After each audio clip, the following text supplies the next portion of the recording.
Do not forget my stories, Senua. I am with you still. Out of hell you have come, and now find yourself in Midgard, the world of men. Do not think it any less dangerous for that. Your path has taken you far from home, across the boundless sea, and you must go on to the heart of this place, to the heart of man. You have seen how the Northmen journey out to conquer, and this is one of their lands, as icy dark as Niflheim, yet as fiery as Muspel. It has not long been claimed, and they try still to tame it.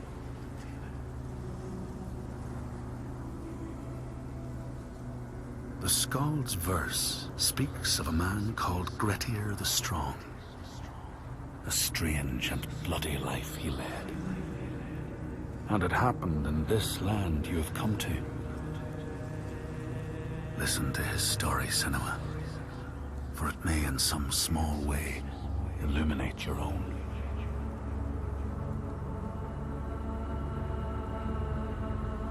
The Skalds say that in Grettir's time, a nearby farm was plagued by hauntings. A shepherd called Glamour was killed by some evil force, found dead in the snow, bloated and black. His body could not be taken to burial, because he was held fast to the ground. So it was left. 3 days after his death, the body was missing.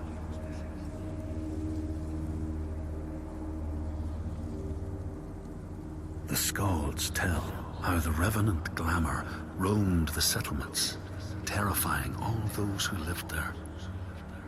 Each one he killed, in turn, rose to walk beside him. Thus, evil begets evil. But the man Grettir was proud and overbearing, and thought the Droiger no match for his strength.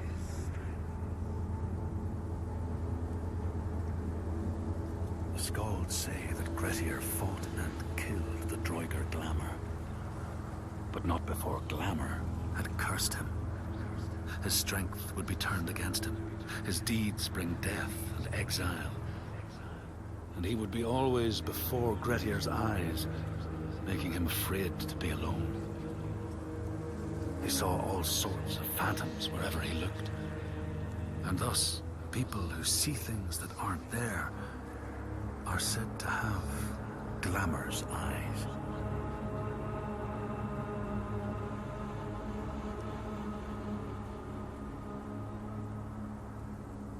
The Skalds tell how in the time of Grettir's kinsman Thorgrim, there was a terrible famine. No crops could be grown, and the fish fled the nets. It lasted years, and the people were desperate.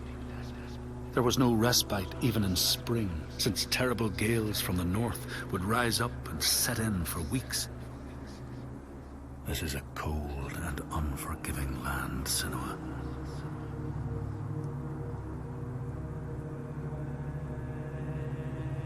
In the time of famine, at the place known as Rifskar, Thorgrim found a huge finback whale, beached and dead. His neighbor, Thorfinn, had already found it and was in the process of flensing it. But Thorgrim claimed it as his own. Thorfinn said he would not give it up without a fight. If that's what you want, Thorgrim said, let it be so. And he launched a blow at Thorfinn, cutting off his head in one strike.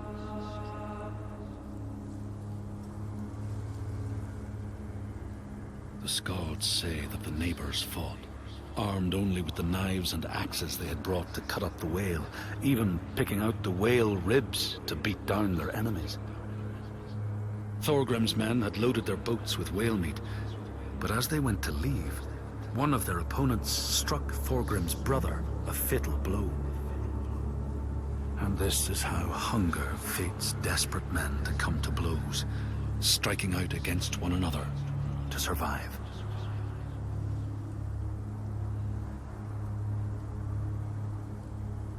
The Skalds speak of the time Grettir, traveling with some others, ran into rough weather and docked their boat on an island.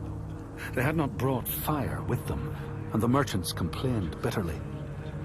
Seeing a great fire blazing on the other side of the strait, Grettir said he would swim over to fetch it. He took off his clothes and struck out across the water, wearing nothing but a cloak.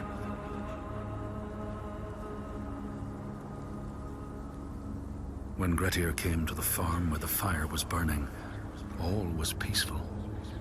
By the time he reached them, his cloak was frozen stiff, and he looked like nothing more than some huge troll. The frightened farmhands struck out at him with the first things to hand, the burning logs from the fire. Grettir fought them off and got the fire he sought. But the sparks from the logs spread fire all over the house, and nobody survived the blaze.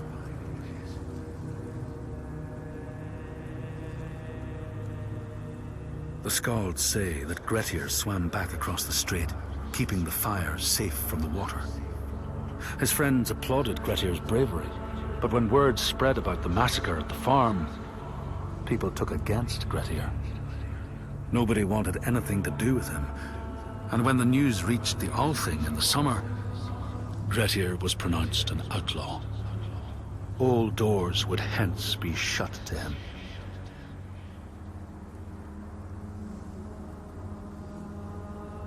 The Skalds speak of how Grettir, now an outlaw, took rest on the island of Haramsoy with a man called Audun.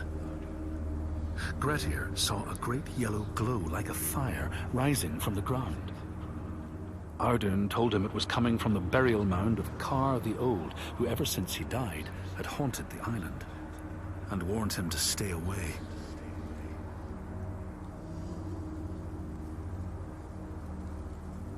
The Skalds say Grettir wanted the sword that was buried in Kar's howe, and would not be deterred from seeking it. He broke the mound open and started digging until he reached the timber props. By this time it was night. Audun warned him again not to continue, but Grettir threw down a rope and went inside the mound. No light penetrated it, and it reeked of death. But he persisted in exploring.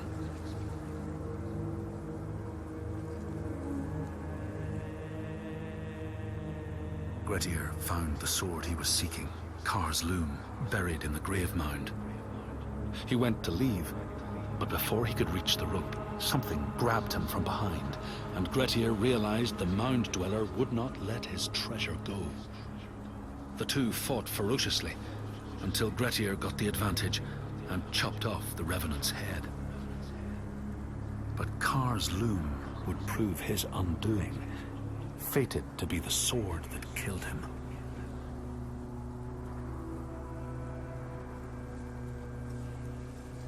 The Skald's verse tells how Grettir made many enemies with his proud and overbearing nature. Always quick to anger, his strength and fighting prowess meant that even the most trivial of quarrels met a fatal end. The kinsmen of those he killed or maimed were angry, and because he was an outlaw, no one was allowed to help him.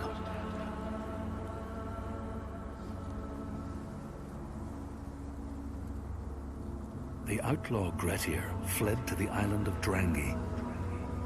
His enemies knew he was there, but he was still so strong and fierce, nobody could shift him.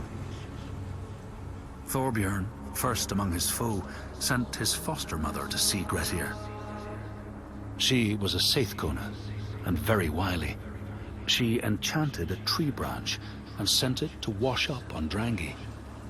Grettir tried to cut it up for firewood, but his axe flew back and struck him in the leg. The wound blackened and festered, and Grettir feared his time was close.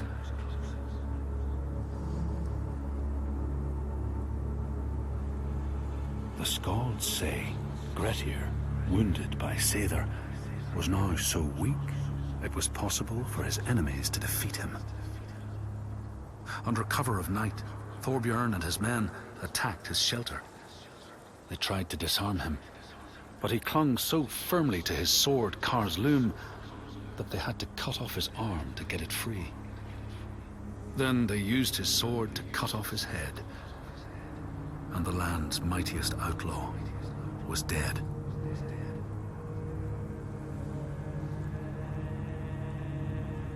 As the Droigar glamour had predicted, all Grettir's brave and fine deeds brought him misery.